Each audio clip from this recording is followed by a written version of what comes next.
This is the Enjoyer Podcast. I'm your host, James Dixon. So today, my guest in cracking the Girlboss code is a familiar face, familiar name to anyone familiar with the Enjoyer Project. It's Anna Hoffman. Anna, thank you for joining us today. So glad to be here.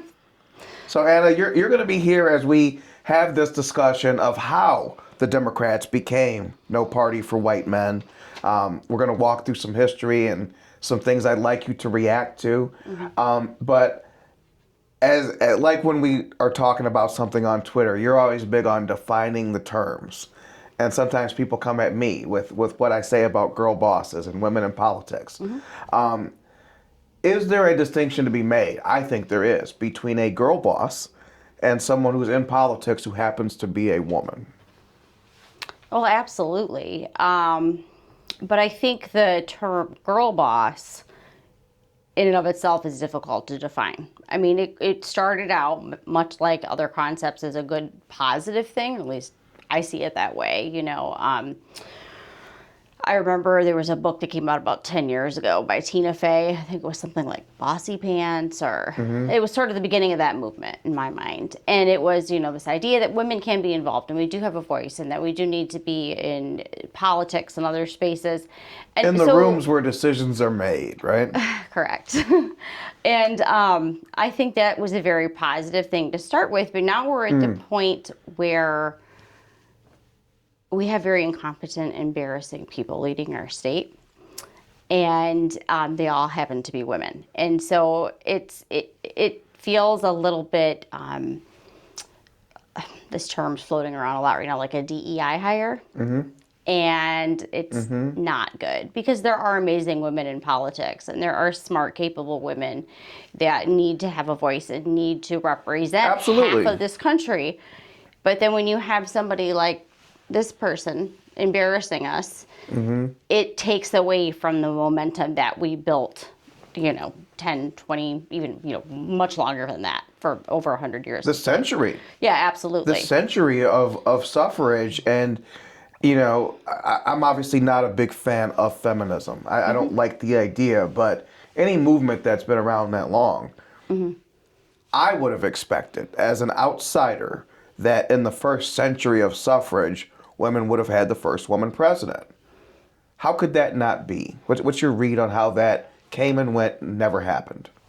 I mean, I don't know. It's honestly something I've never really thought of. I know the Democrats have now made 2 failed attempts at that, and it hasn't worked out for them. So I would say that maybe it has more to do with the people that they're running and their qualifications, rather than the fact that they happen to be women. I think it would be amazing to see our first Republican, or our first women president, be a Republican. That's something that I would really enjoy. Because it does seem that the Republicans are a little more competent and put together. Does it matter to you that there is one? That someday we do have a woman president? Is that a thing or no thing in your mind? I would say overall, no.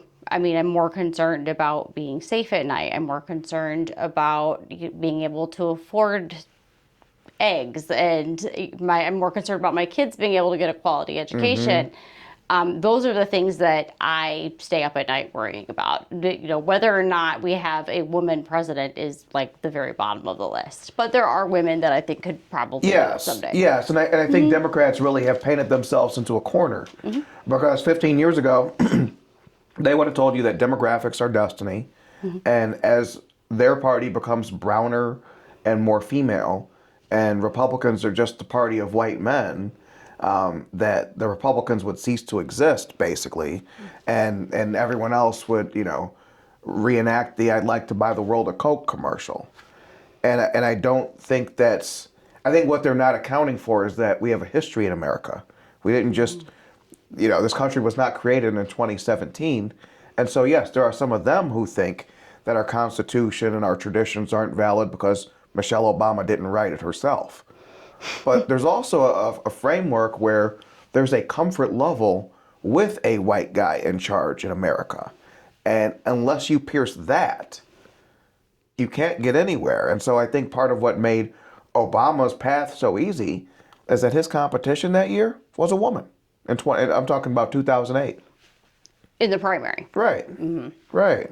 Well, I mean, Obama, it wasn't just, the demographics of it. He was also a very charismatic person. He spoke very well. And I don't know what happened to any of that. It all went away. He was somebody that really energized voters, especially young voters. 2008 And, Obama was special.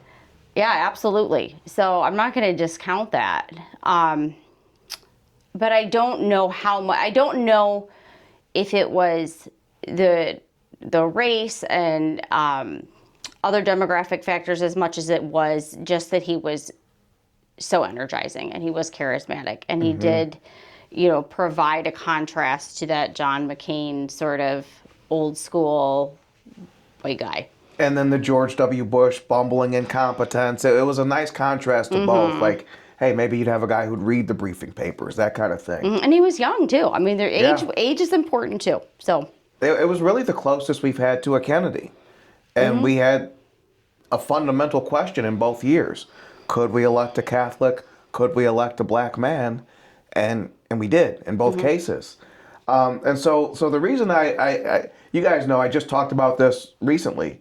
No party for white men. And so the question that's been bothering me is, why would a Mike Duggan feel the need to leave the Democrat Party? And so the easy answer, the first answer I had, is that he's a quitter. This is a man who quit on his marriage after 30 years. This is a man who quit on his political party of 40 years.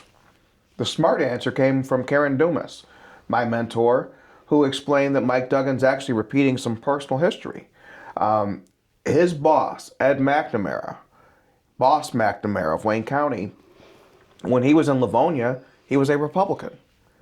But then when he wanted to run for Wayne County executive, he rebranded as an independent. Because to this day, I mean, even in the Wayne County Commission, the one speck of red they have on the commission is the woman from Livonia, Terry Marecki. So that's always been the one Republican stronghold. And so then McNamara runs as an independent to win in a Democrat county. But to me, history's answer says that Democrats have become no party for white men. And as I've looked deeper into it, I think I understand why. So, last white guy to win election for governor in Michigan as a Democrat, Jim Blanchard, his re-election campaign in 1986. And that was him going for his second term. 1990, Blanchard loses to John Engler. 1994, a name I'd love to know if you know this guy, Howard Wolpe. Does that ring a bell to you? no, the first time I heard it was when you mentioned it on X the other day. So no, I haven't. He was actually a congressman for several terms. Wow. Howard Wolpe takes on Engler, loses badly. Wolpe's been forgotten, has since passed away, but his running mate became legendary, Debbie Stabenow. Debbie Stabenow. In 1996, she runs for Congress, and then in 2000, she wins the Senate seat. And so, in 1994, you had a strong woman who would become a very successful politician, Debbie Stabenow, play second fiddle to a white guy and lose. Another thing that happened in 1994, Spence Abraham, the Republican, ran for Senate and won. So if I'm Debbie Stabenow, you watch Howard Wolpe lose at the top of the ticket, you probably think, I could have done better than he did. Then you watch Spence Abraham win the Senate race, and you think, well, I could have beat that guy. And then 6 years later, she did. So I think that in their cellular memory, Democrat women said, never again. Never again. And so then you look at what happened next. 2000, Stabenow runs against Abraham, wins. 2002, the next race. So 1998, Feiger loses to John Engler. Another white guy loses. 2002, Jennifer Granholm runs, wins. We've never elected a white man Democrat since. And so you have Jennifer Granholm win 2 terms. Then you have 2018, 2022, Whitmer win 2 terms. Let me ask you this counterfactual. With what we know about Debbie Stabenow, she has some abilities. What if she'd run against John Engler in 1994? We'll never know. What do you think? That's what makes it interesting. What do you think might have happened? I really can't answer that question. I don't, really seem to recall like what the issues. How old was I? I was 11 years old. Like I don't really know what the issues were. I don't know what, the national scene was like. I don't know what people were voting on. So 10, I think that is yeah. impossible to answer. I really do. I think she would have mounted a competitive race. And then I think about the 1998 election, the same ballot where Figer's losing to Engler. A woman named Jennifer Granholm is running for Attorney General and wins. And that becomes another one. Let's say Granholm, I'm having Engler on the podcast next week. I can't wait to ask him these questions. Jennifer Granholm, 1998, 4 years younger, 4 years hotter than she was in 2002 when she did win. John Engler going for that third term, which we don't like to allow a governor, and we since constitutionally have banned it. What would have happened? 1998. Young Granholm versus old, going for a third term Engler. Been a politician since the early 70s. So I'm really struggling with this conversation because it kind of rests on the assumption that she would have won because she's a woman, because she was younger, because she was pretty. Because she's good. Because she. What I'm really asking is the better politician versus the. You know what I mean? And it's not coming across that way. This is coming across as, would she have beat Engler because she was a woman? Not necessarily. But she is a woman, and she did have success. She did. And the reason I'm at is because Howard Wolpe didn't have success. Well, I don't know Debbie anything Stabenow about had Howard success. Wolpe, so I don't Jennifer know. Granholm had, you know what I mean? So these are people who went on to do quite well. Of course. So it's not just that they're a woman; they're women who have won statewide. But why? I guess my question would be, why do we think that they would have beat those other politicians, other than I don't know that they would have. Okay. That's what we're asking. That's why I'm phrasing it as questions. I don't you know what I mean? I really just, I don't think there's any way that we will ever know the answer to that. And I'm going to be fascinated to see what our guy says. So then 2002, right? Engler wins, Granholm wins, and then she wins a second race. Second time she beats a billionaire, Dick DeVos. I mean, people want Superman, or I guess they want Bruce Wayne to run for governor in 2026. We had one. Yeah. We had one in 2006. And unfortunately, he took on an incumbent. That's always going to be an uphill battle. Now we're at the point where we haven't had an incumbent lose since that 1990 race, and that was a guy going for his third term. So we like our people. But then I think about 2010, Virg Bernero loses to Rick Snyder, white guy. 2014, Mark Schauer loses to Rick Snyder in the rematch. And what I find fascinating is in 2014, Whitmer, unlike Stabenow 20 years earlier, sits that one out. She's smarter. She's learned from her predecessors. It wasn't her time. Yeah, and I think she knew that. It wasn't her time. Schauer wasn't going to win. And so what do I look like standing next to some losing ass man?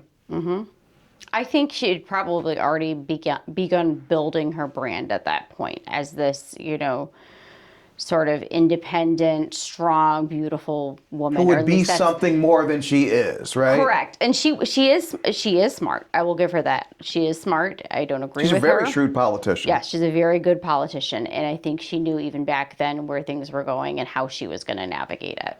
Yeah.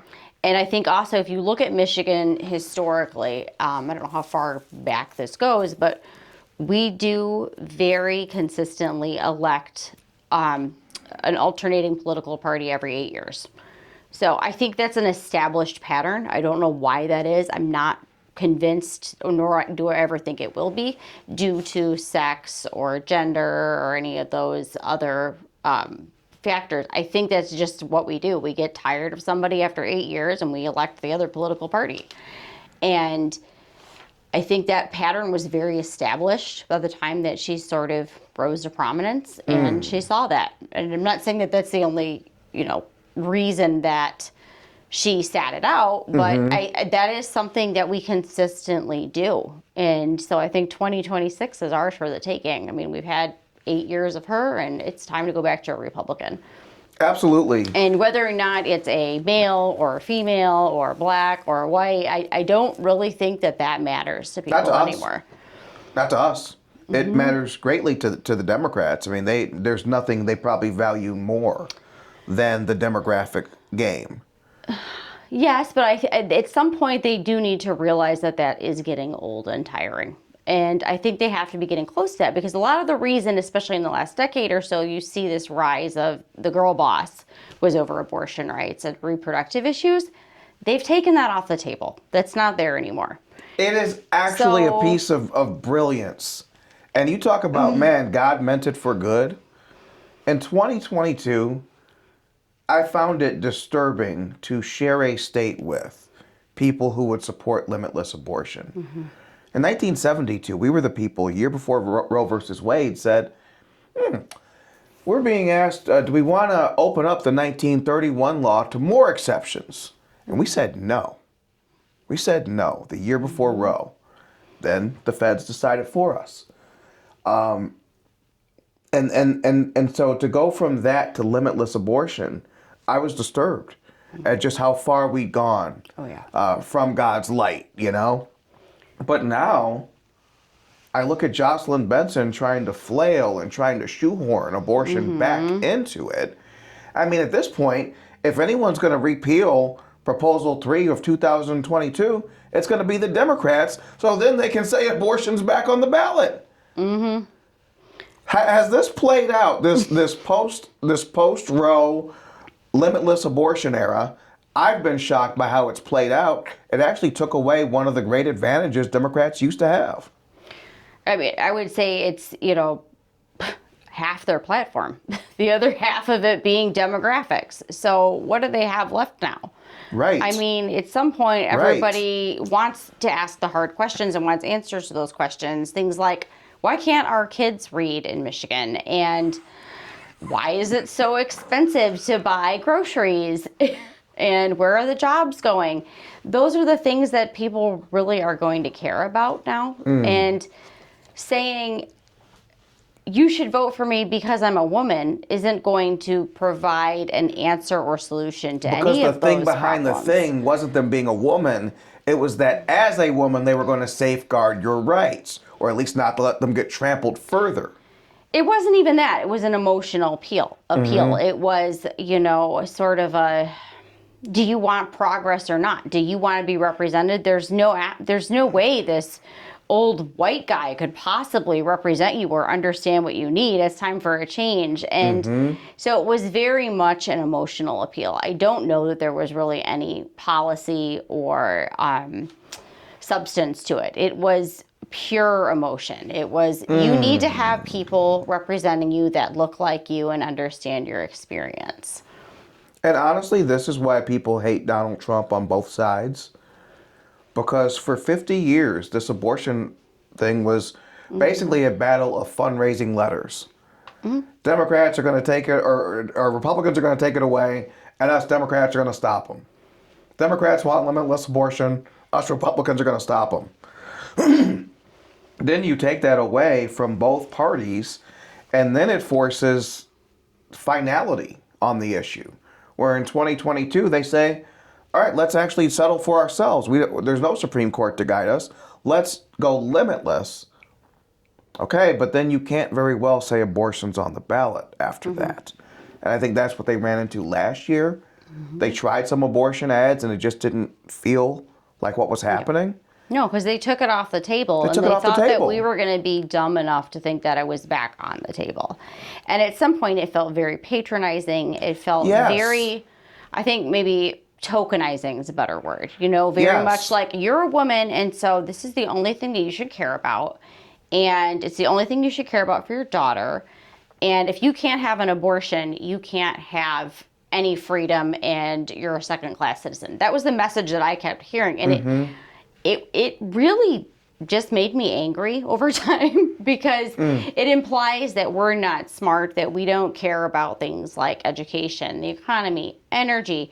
It was just, you're a woman and we're defining you by your reproductive organs.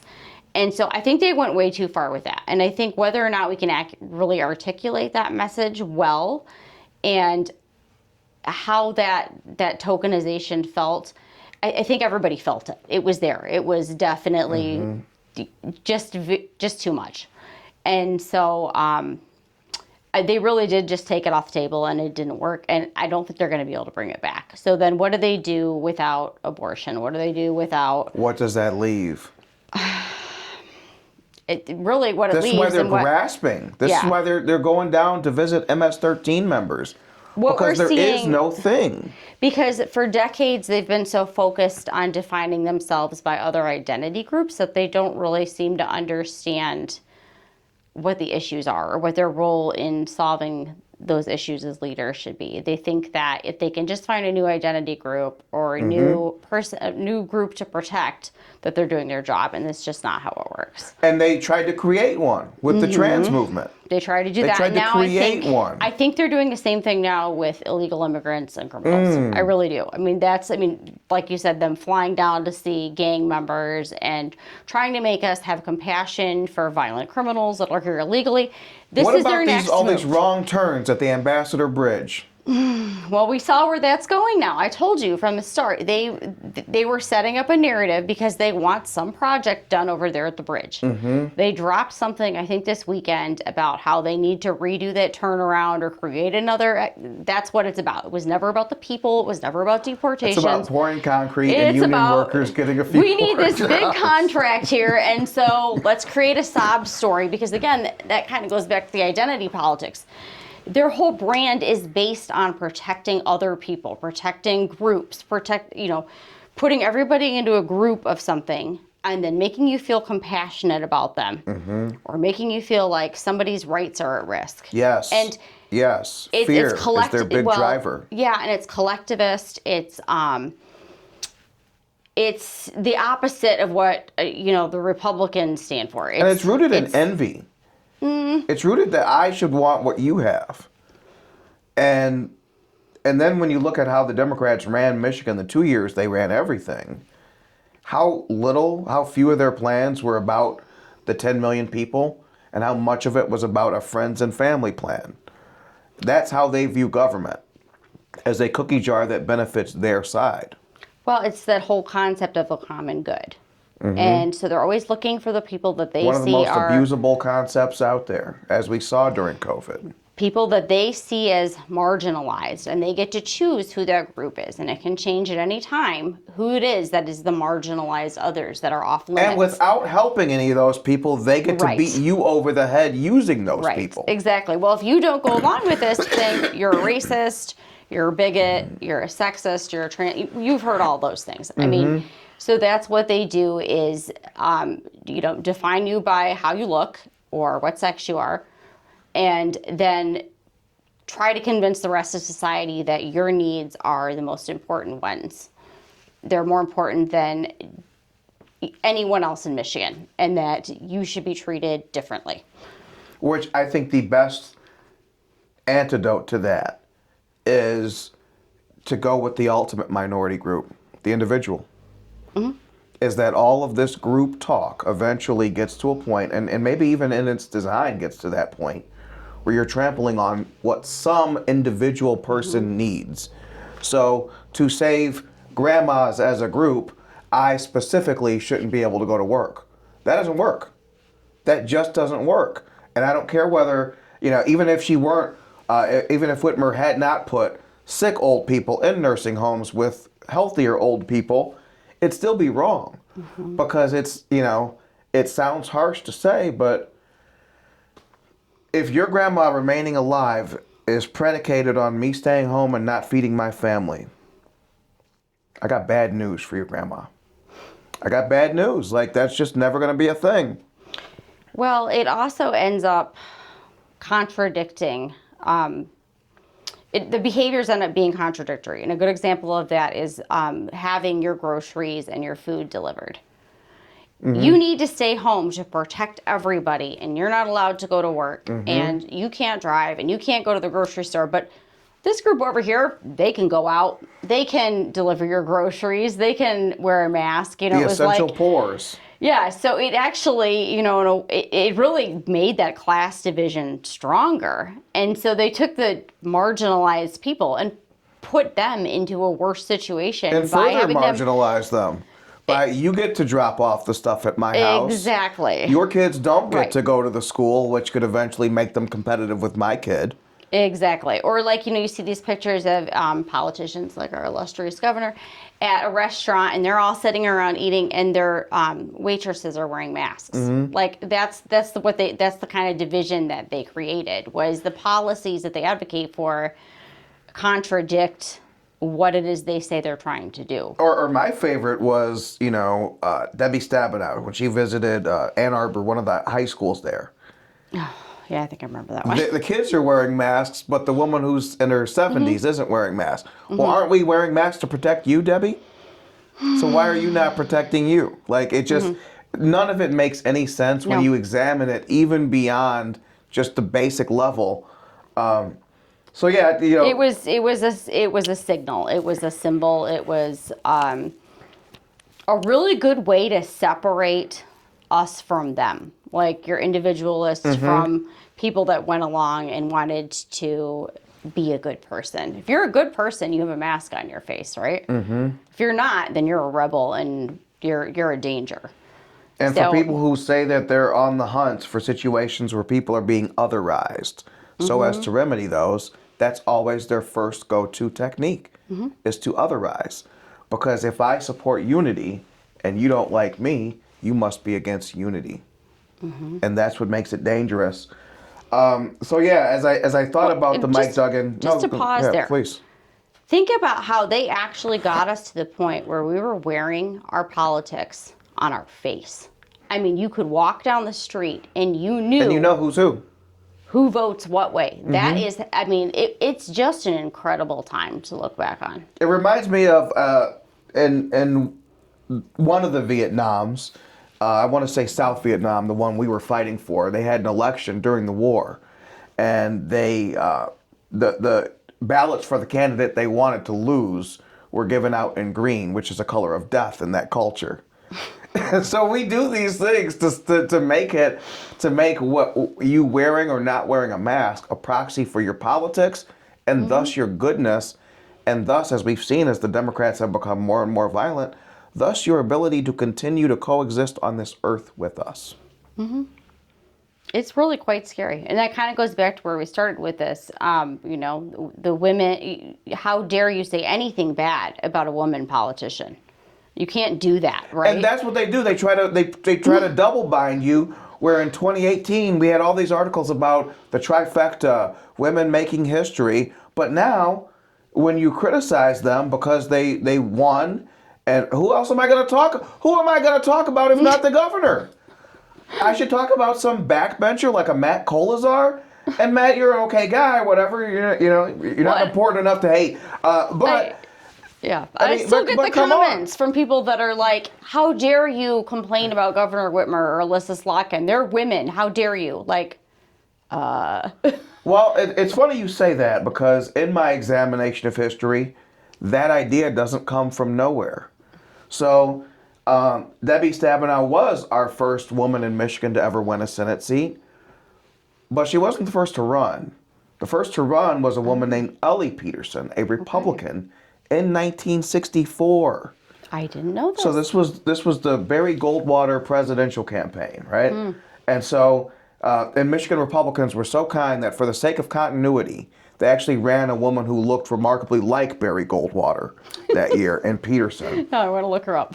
Oh, yeah. I'll show you. Okay. But Goldwater loses badly. Peterson loses, and 16 years later, so, Goldwater loses in 64, 16 years later, a guy who said a lot of the same things, Ronald Reagan, became president. But in Michigan, another party-specific, state-specific situation, in 1982, our Ellie Peterson, our 1964 standard bearer for the Senate, switches parties to support Jim Blanchard, the Democrat candidate for governor, rather than Richard Headley. The Headley Amendment is probably how you know that name in Michigan, because of abortion rights. And so you had a lifelong Phyllis Schlafly Republican woman who, at the end of the day, was a girl boss before she was a conservative. Maybe she never was a conservative. And so I see how, when you look at that, like, essentially she herded herself out of the party. No one told her to leave, but they were not girl boss enough for her. And so 1982, decade after the 72, we say no more exceptions for abortion. 40 years before 2022, you have this woman say, because I want the right and my daughter to have the right to kill her kid, I need to leave the Republican Party. And I think that's the danger of playing games with girl bossism, is that they're not there because they're you. They're there because they think they can skin suit you. Just like Trump did to the Republican Party. There is no Republican Party. There's MAGA. Essentially, a third-party movement has overtaken and just like we'd say with communists and the Democrats. But that's probably their most successful wing, is the pink Democrat, the woman Democrat. So, yeah, when I looked at what Ellie Peterson and her, I'm a Republican when they run me, but when someone says maybe we should have not as many babies killed, that's the worst thing you could ever do. Is girl bossism compatible with conservatism? I would argue no. No, it's not, because it takes away from the rights of the individual at the end of the day. Any ism is not compatible with conservative movement because of that reason. Anytime you're reducing somebody to their sex, their skin color, their orientation, any of those things, you are participating in the collectivist movement, which is, moving closer to communism. Yes. The exact opposite of individualism. I was told as a young black man, sorry to cut you off. No, go ahead. But I was told as a young, conservative, that you want to lean into the black conservative of it all. And if you can, even help, and this is from an old conservative guy, a mentor at the time, if you can say things that make white people feel better about their own views, presuming that they're racist, then that would be a profitable lane. And anyone who knows me, I've never leaned into any of that. I am obviously a black man, but that has no bearing politically. It's just not a thing. And I'm never going to tell anyone anything that's going to comfort them in any way. I have no words of comfort to offer. I spend most of my time convicting my audience. I spend most of my time saying, get off your ass, turn off Fox News, stop denigrating the people who are your neighbors and willing to risk it all to run for you, and saying, well, man, it's a shame that guy's not Donald Trump. That's what you get from me. It's not some special pleading based on race. That's never been our thing. And you saw when we asked John James that question, he didn't lean into it either. And so you have a party that gave us the first 2 women Senate nominees. The second one, by the way, Lenore Romney. I honestly George Romney's wife. Wow. In 1970. It's a lot of history lesson here today. And so they both those girl bosses ran against a man named Phil Hart, a Democrat named Phil Hart. He's the man Hart Plaza is named after in Detroit. And so they both ran, they both lost. And so, like, imagine this. Your governor just left Lansing to go to Washington to be director of HUD, I believe, George Romney, for Richard Nixon. After losing in 1968, Nixon helps out his guy, elevates him. We get a new governor. The next year, rather than join your husband in Washington, as one might expect of a good Mormon woman, she stays in Lansing and runs? Or she stays in Michigan and runs for that Senate seat? She didn't want to travel to Washington and move to Washington with her husband. She wanted to get a job in Washington, but I'll stay in Michigan until I have it. It's hard to How know. does that piece of history land for you? It's really hard for me to wrap my head around that because that was 50 years ago. So much has changed. But could you it's imagine, not really, like, oh, John Engler's wife is going to run for... We would Yeah. all be disgusted by such a thing in the modern era. would we?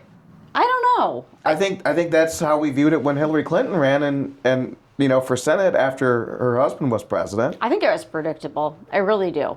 I think everybody saw that It was coming. predictably gross. I mean, she kind of ran the show when he was in office. So, Yeah. I mean, yeah, she was kind of, that's actually a really good question. Is she the OG girl boss? I think she is. I think, it's interesting to learn about history and what happened here specifically in Michigan. I didn't know a lot of this stuff, so I'm just wrapping my head around it, which is why I'm kind of like, I don't know. But I think you have to look at the national scene first. And that probably all started with Hillary Clinton. Her and her pants. I mean, she was the first lady, I think, that even wore pantsuits all the time. Like, remember the Absolutely. fuss over, wearing a pantsuit? Absolutely. So many people made fun of her, Eleanor too. Roosevelt spoke her voice, but she leaned into being a woman and even derived authority from her womanness. And that was a lot of that was just the time that they were living in. I mean, from what I understand, she actually was quite possibly pulling a Jill Biden there towards the end and, running things. Oh, yeah. FDR was propped up by the end. She Absolutely. played a bigger role than we'll ever understand. But I think Hillary Clinton's what really changed things more than anything else. I really do. So Michigan, let's just walk through that history again. I would have to actually sit down and look through all of this history to Sure. have a better assessment on it. Sure. This is all new to me. So Well, let's just go off dome. 1986, Blanchard wins. 1990, he loses. Wolpe loses in 94. Feiger loses in 98. Bernero in 10. Schauer in 14. Democrats win. Granholm 02, Granholm 06, Whitmer 18, Whitmer 2022. History says that Michigan Democrats were going to pick a woman in this position to get themselves out of this pickle. The problem is, you shouldn't be in a pickle. You have the control right now. They should be set to romp right now. And I don't see it, but my concern, as you talk about the national situation, so history in Michigan says Republicans should do well next year. That 8 year thing. But then nationally, typically, like in the 80s, that was a good years for the Michigan Democrats while Reagan was romping nationally. That's when we got Blanchard first elected and then reelected. All throughout the Reagan era, we had Reagan in the White House, and then we kept sending Democrats to the governor's office. And so then I look at, well, what's going to be the Trump effect? Is that likely? Because usually that hurts the president's party. What will be the Trump effect where it could draw from you, but then you also aren't going to get all the Trump votes that you got last year because they showed up for a man, not a movement? Michigan's going to Michigan. I say that all the time. And there's nothing truer than that. I mean, we have predictable patterns, and I think everything we're seeing right now favors. And you have two in conflict next year. The national, the national trend, which is bad, and then the Michigan trend, which says Republicans would normally take over. We also have new maps. Yeah. There's a lot at stake, and I think it could go either way. Obviously, Trump's endorsements are going to matter. His involvement here is going to matter. From everything I've heard, the Michigan Senate seat is the #1 pickup in the country. We're going to see a lot of money pouring into that. Oh, yeah. A lot of focus. Oh, I think yeah. whoever gets that nomination is really going to get the support that they need this time. And I was listening to an interview, a couple of weeks ago with Mike Rogers and I think Garrett Soldano. And he made a good point that I hadn't considered before, which is that the turnout is not as high in these midterm years. Oh, yeah. He only needs 85% of the people that showed up and voted for him last year. So you see that, and then you see this sort of fracture in the Democrat base with the Girlboss caucus. You've got Mick Marxist and hysteric Haley Stevens kind of fighting it out. That could really have a disastrous effect on their party.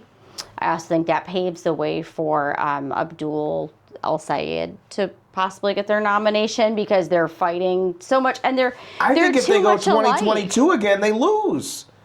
I think if they try to Girlboss it again, I think so. They I think lose. so too. There's truth to that. I think this is the year for them to nominate a male because their infighting, especially between the two of them, is just so bad.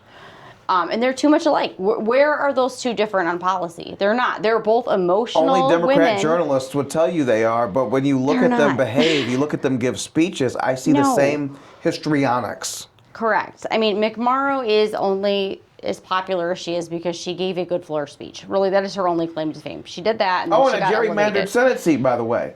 Right, which is probably part of the reason why she's looking at this U.S. Senate seat is because she may not have as She would not have luck. skated to re-election, not necessarily. And then you've got hysteric Haley over here who just, I mean, that video with the purple gloves. And she's progressive as can be. They both are, but they're both. Here's another thing that's really interesting that I was thinking about. A lot of these girl bosses aren't famous for what they've done. They're famous for a speech they've given. One speech. So I do think that personality matters. I do think that. That's a reverse Nikki Haley. Because remember Nikki Haley used to say that if you want something said, ask a man. If you want something done, ask a woman.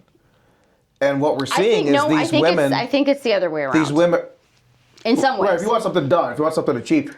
But yeah, I think our Michigan Democrats are the opposite. They're all famous for speeches. Think about Whitmer. Her rape speech, 2013. Yes, that is what elevated her. Her rape speech. And it's always something about a marginalized group or being a woman or an abortion or some highly sensitive, victimized topic. Which also allows no inroads of attack. Yes.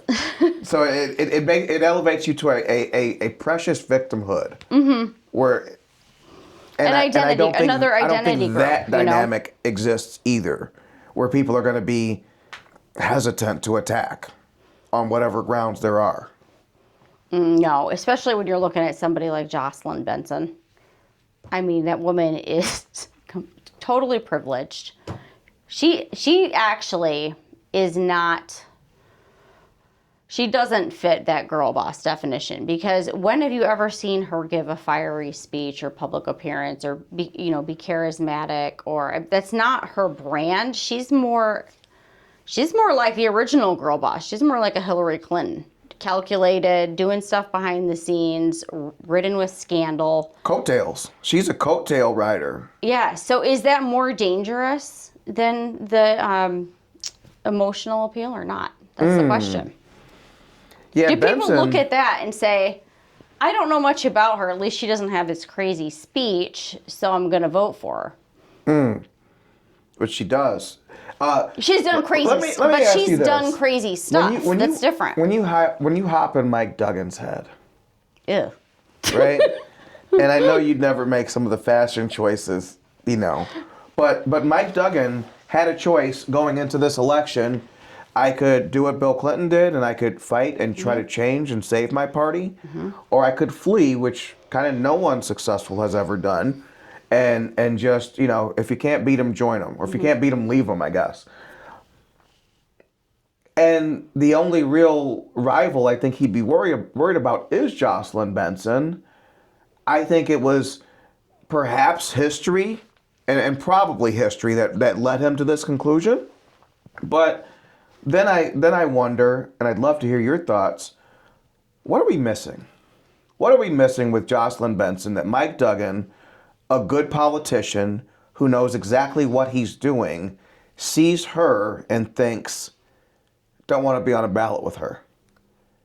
Is he responding to the thing, which is Benson, or perhaps the thing behind the thing, which is the Democrat electorate? And what they will demand of you are not things that will lead you to eventual success. It's hard to say. I think he just saw the writing on the wall, and I think he knew that Benson was going to get the endorsements. Benson was going to get the money. Benson was already sort of the pick, and so he bailed. He carved his own path. I really think that's what it is.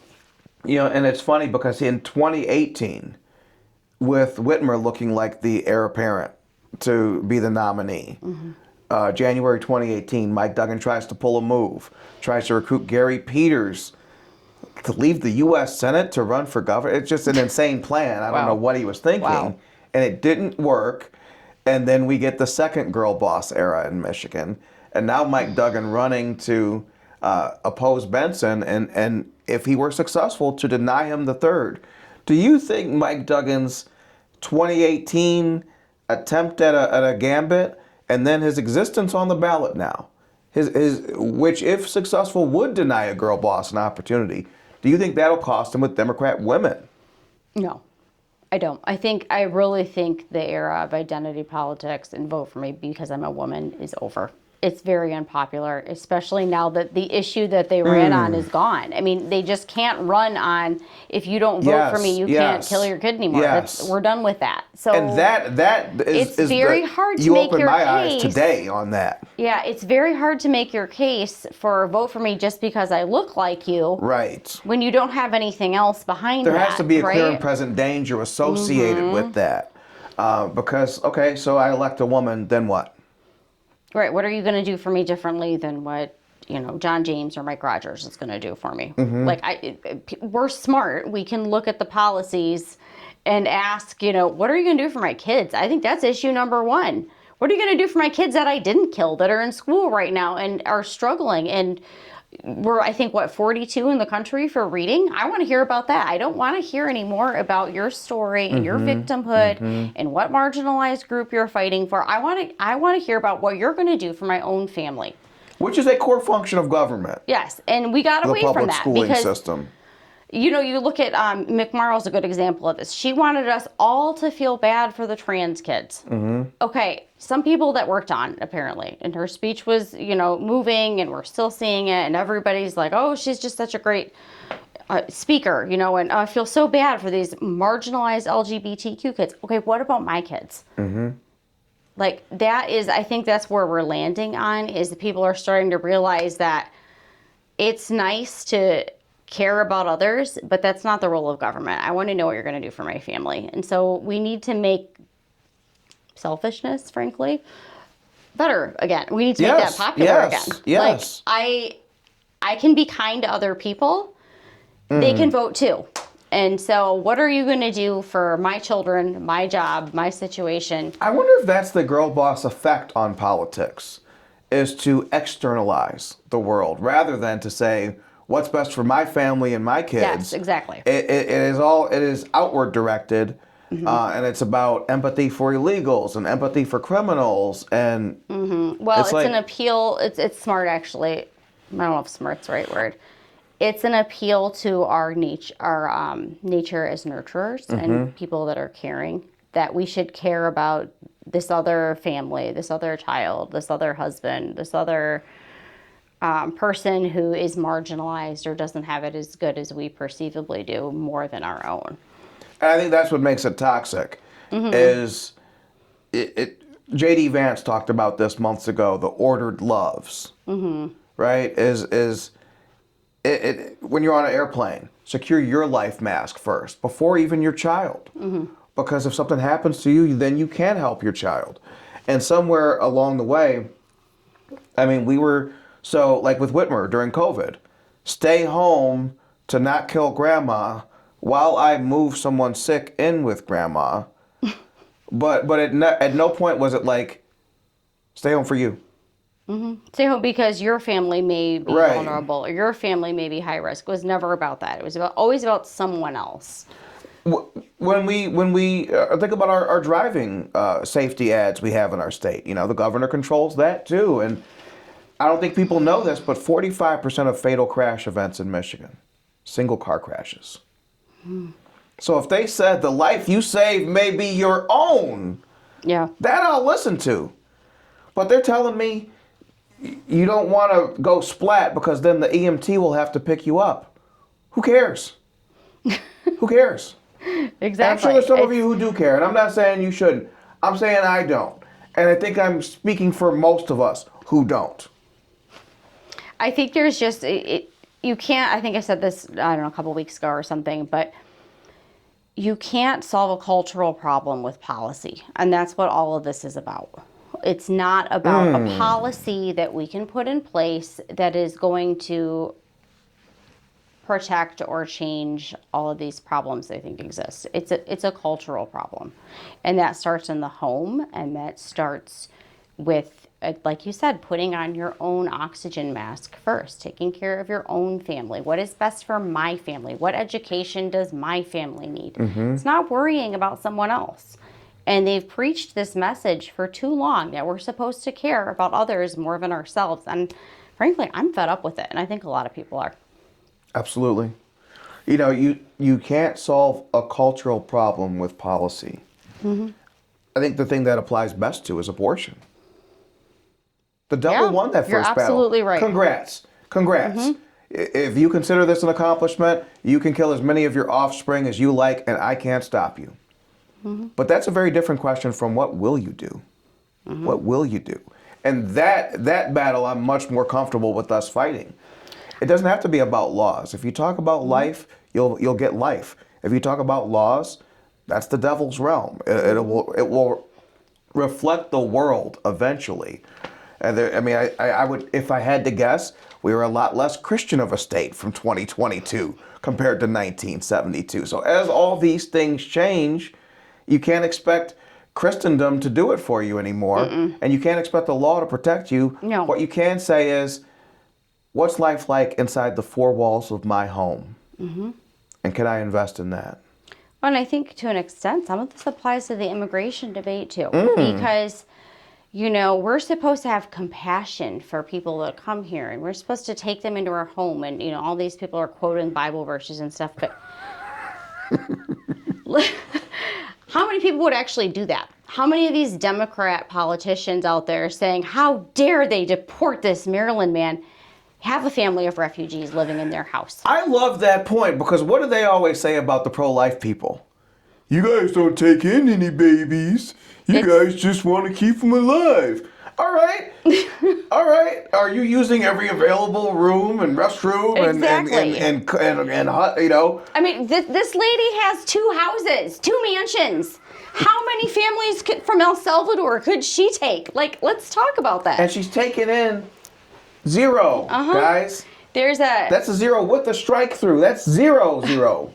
There's a legislator from the Lansing area a while ago who went down to somewhere near the Capitol where they have this homeless encampment and was filming it, and, you know, it was really sad and talking about what a problem homelessness is. And I wanted to be like, so how many of these people, you know, are you housing right now? She wants us to do it. She doesn't want to do it herself. And again, it's that appeal to emotion. It's that appeal to being a caring, nurturing person and putting others above yourself. How much of this, we've been talking about this along sex lines.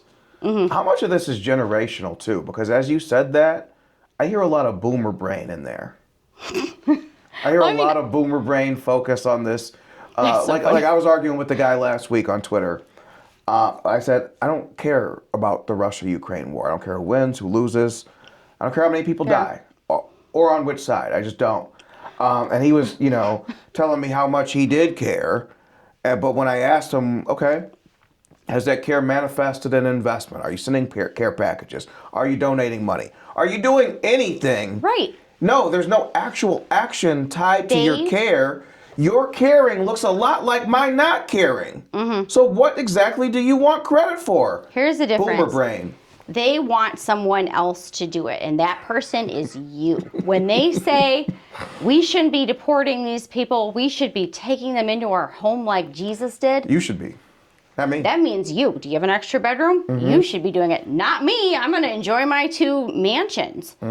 Or, you know, whatever the thing is that they have. This lady has a lot of stuff, so I keep referencing her. But how many of these people, when faced with the opportunity to make a real impact, would actually do it? And they call us bad people for not supporting their policies. When in actuality, I would almost guarantee you a large portion of the Republican voter would help out with a An carefully actual person vetted they knew? refugee Yes. or, a family And that needed support that's where you do or it. adopt And a you don't child. necessarily run to social media to tell people you do it. No. It happens in a million small ways in Right. your actual community, not for clout. And that's why I say, let's make charity great again. Mm-hmm. Because we should. We should be This donating is how we viewed the world to before causes FDR. that we believe in. We that didn't think we the wanna government help would be with. so big to handle everything. Mm-hmm. You might have gotten welfare or its equivalent from your local church, And now, even from your local community. Frank Murphy, when he was mayor of Detroit, was giving out the beginnings of what would become the New Deal system at a local level. The idea that it should all come from the government is fairly insane, and it's actually fairly new. I had a progressive friend just last night on one of the social media platforms talking about how they're cutting funding to this local organization that helps out with underprivileged kids after school and does all these amazing things, and they're not going to be able to exist. And this is just, she's so outraged, and she's, trashing Elon and Doge and all this stuff. And I wanted to comment and be like, you live in an insanely huge home. You've donated to this organization in the past. You and your friends have put money together to keep them afloat in the last administration. Why don't you just do that again? Why should I have to support this cause? Maybe I don't want to. Maybe I want to support a different cause. And so we've taken charity and turned it, again, like the concept of common good keeps coming up. We've decided that charity is now a common good. And the people in power decide what that common good is and what groups we're going to help. It's not us anymore. It's them. And that's not going to work. I don't know if you've been following some of the pieces I've been putting out, but I've been tracking where here in Michigan, what charities we're giving to. And it is very eye-opening. I don't believe that any government money should be going to a charitable organization because that's not charity. Charity is you saying, I want to donate to this group because I believe in their cause. If it's not voluntary, it's not charity. Correct. So our tax dollars shouldn't be going to any of it to begin with. If you want to support, and if it's come from the government, it's not voluntary. right? Because ultimately, the ultimate they're result. taking it and they're deciding, they're picking winners and losers. It's just like corporate welfare. Only it's even worse because sometimes you're supporting things that you simply don't believe in, that aren't compatible with your moral beliefs. It's a host of problems. If you want to support trans kids over in I happen to Ukraine, not donate believe yourself. in is one thing. Something I'm dead set opposed to is Right. quite another, and no one ever thought to ask us about any of it because they think, hey, our only role in this was sending the club members to Lansing, and the club members would then divvy up the spoils. Anna, let me get you out of here on this one. I got to ask the carpetbagger question. If the Michigan Democrats get their wish, we're going to have a Pittsburgh woman run for governor, Yeah, Jocelyn Benson. And we're going to have a New Jersey woman, New Jersey woman as our U.S. Senate candidate. We had a New York and D.C. woman, Alyssa Slotkin, as our U.S. Senator right now. What do you make of, we've talked about the Girlboss. We've cracked the Girlboss code, I believe. Michigan history explains a lot of it. What about the Girlboss carpetbagger? What do you make of this? And why do they come here? Why Michigan? I don't know what her story or background is. I have no idea. We have a history of electing carpetbaggers from both sides, honestly. I don't know how much of it has to do with her being a woman or a girl boss. I do think, like I said earlier, this paves the way for her and Haley to split the vote and for a third person to win. And so I think that's definitely a possibility because they're the same person. They really are. Same policies, same hysterics. We're tired of it. So, I mean, this is ours for the taking. Whoever gets that nomination, I'm glad that they're focusing on that Senate seat because it's very winnable. And anybody that tells you that it's not is wrong. They don't know politics. Right. This is the time to finally put a Republican back in that seat. We'll actually get you out of here on this one. We are looking at possibly a very female ballot on the Democrat side. I think the best way to counter it is with merit. Not trying to mix and match and do this. You want to be acting in life, not reacting. What do you think the best way to balance that ballot is? Well, we need to have candidates that have a history of winning elections, that have the support, and that means donors, grassroots, and fundraising statewide name recognition, solutions to problems, and people that actually are aware of what the real issues are here in Michigan, and able to do things like bring jobs back, fix our education system, keep us safe. Those are the things that we're looking for. Anything beyond that, nobody cares about. Absolutely. You can make an emotional appeal all you want. They're still going to probably try that, but I think we're at the point where that's going to backfire. I agree. I think we are headed to a post-emotional politics right now. We saw what happens when people tell you that orange man bad and you believe them and you give someone else a chance. We barely survived those Biden years. Well, and I think that message is getting tired too. We haven't really touched on this enough, but they tried the whole appeal to identity politics and feeling bad for other people and all things we've talked about, but they're also still going heavy in on the anti-Trump message, and that's not going to work. It's not. People voted for this and they want it, and so they don't really want to hear you just complain about Donald Trump for the next 4 years. We want solutions, and that's going to mean working with Washington. And that's why, I've had to pivot. I think you've had to pivot with Whitmer. This is a person who did win our state twice. So I can't talk about her as a Michigan politician, but I can talk about her as a national politician, where she's unproven. But can I sit up here and discredit what she's done in Michigan? Absolutely not. No, it's not what we wanted done, but she got it done, But right? she did it. Right? And she And was it turns out she very did not need my calculated. permission. So, Nope. You're absolutely and I right. want to thank you so much for joining Yes, us. thanks. Very cool.